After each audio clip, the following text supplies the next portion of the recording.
Hello, Ed Fam. It's Valia Lee from The Strategic Advantage, reaching out to you today to say Happy Sunday. Well, I guess what? We're really rounding out Sunday and the weekend. It's been a real busy one for me. I've had somewhere to go every day.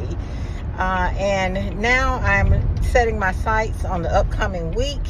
I'm going to be meeting with some teachers who have expressed some interest in my professional development as it relates to classroom management. So I'm excited about that. I wanted to reach out to you today. You probably remember that I reached out and did a shout out to principals about a week or so ago, telling them that one principal on their feet is worth more than 20 in their seats. And that's because we have to be on about our business and inspect what we expect, right? Well, now, I want the same information to go out to teachers today.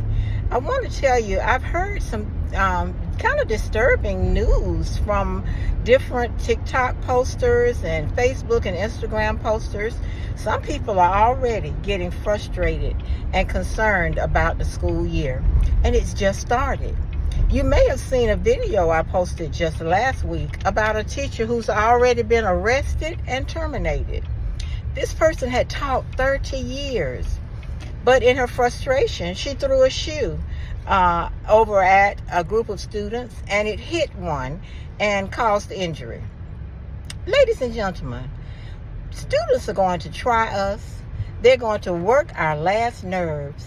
But we've got to make certain that we are in a state of readiness to deal with them. Also, as we start this new week, it's like the third week of school for many.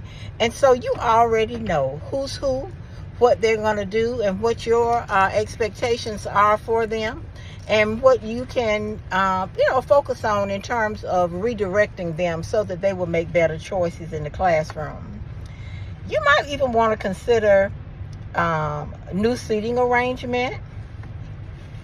It might be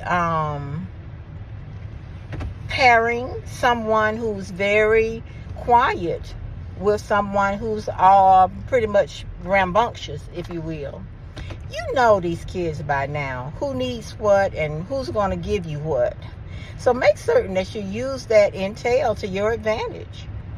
You know, we don't want to act out of frustration. And one teacher said on, it might have been TikTok, that she had to say, sit down 37 times before 10 a.m. And so I inquired about what consequences did the habitual offenders receive. And she gave some very good answers in terms of things that she's doing.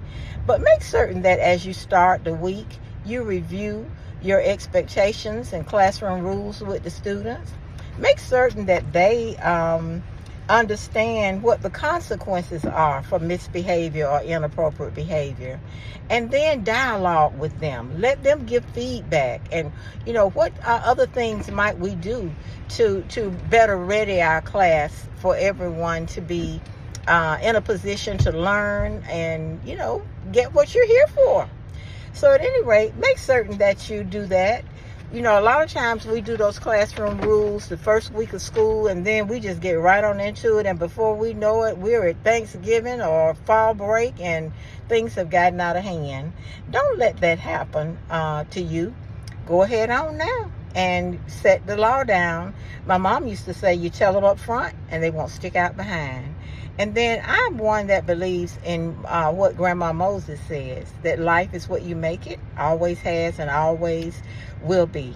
So I'm going to say, make it a great day for kids tomorrow, and make it a great day for yourself.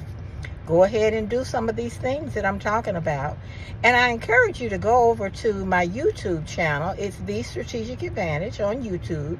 And I have a number of videos out there, but one in particular talks about classroom management. Some others talks about student agency and things of that type nature. That's going to help you, that type of nature. That's going to help you as well. All right, I'm headed into, where am I? I'm at Miller's Ale House. I'm getting ready to get me a bite of dinner. And I hope you've had yours, or at least about to have yours. Have a good evening. Have a blessed day tomorrow. Here's to a great week for us all.